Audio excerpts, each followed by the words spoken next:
ஹரே கிருஷ்ணா. நாம் இப்போ கோகுலத்தில் இருக்கிறோம், திரு ஆயர்பாடி. இதுக்கு ஹிந்தியில் சௌராசி கம்பா அப்படின்னு சொல்லுவாங்க, நந்த பவன் அப்படின்னு சொல்லுவாங்க. இது 84 தூண்கள் இருக்குது. இந்த 84 தூண்களும் கிருஷ்ணர் காலத்திலேருந்தே இருக்குது. கிருஷ்ணர் வெண்ணெய் சாப்பிட்டு கையெல்லாம் கழுவ மாட்டார், அப்படியே இந்த தூணில் தேய்ச்சிருவார். இது தூண் ஒரிஜினல் 5000 வருஷத்துக்கு முன்னாடி உள்ளது. தூணு சீலிங் ரெண்டும் இங்கே ஒரிஜினல். இதில் ஒரு துவாரம் தெரியுது. இதில் தான் யசோதம்மா தயிர் மத்து மேலே சப்போர்ட்டுக்கு வச்சு தயிர் கிடைவாங்க. இந்த இடத்துல யசோதம்மா தயிர் கிடைஞ்ச துவாரம். கோகுலம் கிருஷ்ணர் தரிசனம் பண்ணிக்கிடுங்க. Nanda Maharaj, left side Nanda Maharaj, right side Yashodamma, middle Balaram. கிருஷ்ணர் கீழே ஊஞ்சலில் இருக்கார். ஊஞ்சலில் இருக்கார் கிருஷ்ணர். பலராமர், நந்த மகாராஜ், யசோதம்மா.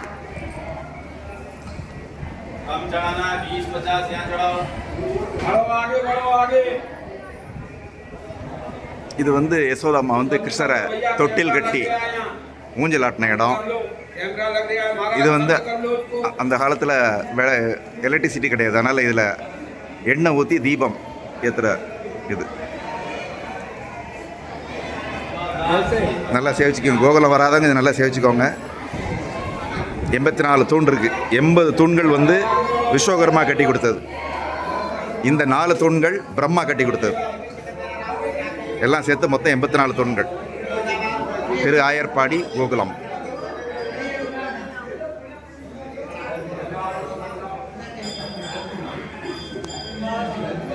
இந்த தூண்கள் எல்லாம் 5000 வருஷம் முன்னாடி உள்ளது. கிருஷ்ணர் காலத்திலே இருந்திருக்கு. கிருஷ்ணர் ஓடி ஆடி தொட்டு விளையாண்ட தூண்கள்.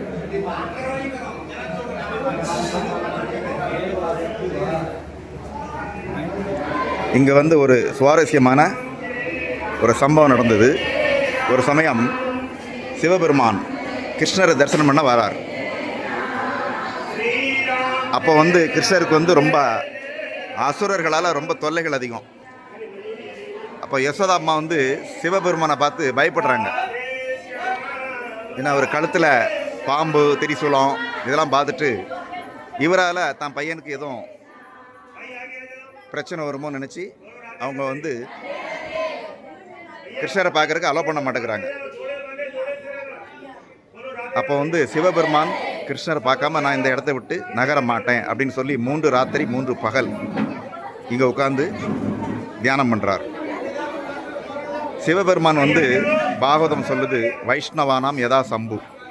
வைஷ்ணவர்களே சிவபெருமான் நம்பர் 1 சிறந்த பக்தர் அப்படின்னு ஸ்ரீமத் பாகவதம் சொல்லுது. பகவான் பக்த வத்சலன், பக்தர்கள் மேலே ரொம்ப பிரியம் உள்ளவர். சரி, ஒரு பக்தன் தன்னை பார்க்க வந்திருக்கான், அவனுக்கு தரிசனம் பண்ணணும் அப்படின்னு நினச்சி கிருஷ்ணர் ஒரு ஐடியா பண்ணுறார். யசோதாம்மாட்ட போய் நான் இப்போ சந்திரனை பார்க்கணும் அப்படின்னு கேட்குறாரு பகலில்.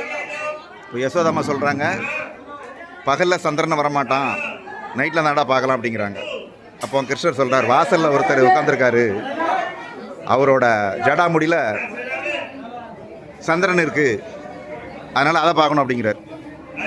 உடனே யசோதாம்மா நேர சிவபெருமான்கிட்ட வராங்க. இப்படி என் பையன் சந்திரனை பார்க்கணுங்கிறான், உங்களை நேருக்கு நேர் பார்த்தான்னா ஏதாவது கந்திர்ச்சி விழுந்துடும் உங்களால். அதனால் ஒரு தொட்டியில் நீர் வச்சு அந்த நீரில் பையனோட முகத்தை காமிக்கிறேன், நீங்கள் அவனை சேவிங்க, அப்போ உங்களுடைய சந்திரன் நல்லா தெரியும். என் பையன் சந்திரனை சேவிப்பான், நீங்கள் கிருஷ்ணரை சேவிங்க அப்படின்னு சிவபெருமான்கிட்ட சொல்லி தொட்டியில் நீர் வைக்கிறாங்க. அதே மாதிரி கிருஷ்ணரை அந்த தொட்டி பக்கத்தில் காமிக்கிறாங்க. சிவபெருமானும் கிருஷ்ணரை சேவிக்கிறார். கிருஷ்ணர் சந்திரனை பார்க்குறார், சிவபெருமானையும் பார்க்குறார், சிவபெருமான் கிருஷ்ணரை பார்க்குறார். 2 பேரோட ஆசையும் நிறைவேறுது. தன்னோட ஆசை நிறைவேறணுன்னு சிவபெருமான் ரொம்ப சந்தோஷப்பட்டு இந்த இடத்துல ஆனந்த தாண்டவம் ஆடுறார். ஆனந்த தாண்டவம் ஆடி இங்கேருந்து ரொம்ப திருப்தியோடு கிளம்பி போகிறார். அவர் 3 ராத்திரி 3 பகல் இந்த இடத்துல தான் இருந்து தவம் பண்ணார். இங்கே ஒரு சிவன் கோவில் இருக்குது. கோகுலத்தில் கிருஷ்ணர் வீட்டுக்கு ஏத்தாப்பிலே ஒரு சின்ன சிவன் கோவில், கோகுலேஸ்வர் மகாதேவ் அப்படின்னு பேர். இந்த இடத்துல சிவபெருமான் 3 ராத்திரி 3 பகல் தவம் பண்ண இடம், கிருஷ்ணரை தரிசனம் பண்ணுறதுக்காக. ரொம்ப புனிதமான இடம். யாரெல்லாம் இன்னும் கோகுலம் வந்து சேவிக்கலையோ அவங்களுக்கெல்லாம் கோகுலத்தை பார்க்குற பாக்கியம் கூடி சீக்கிரம் கிடைக்கட்டும். பகவான் கிருஷ்ணர்கிட்ட வேண்டிக்கலாம்.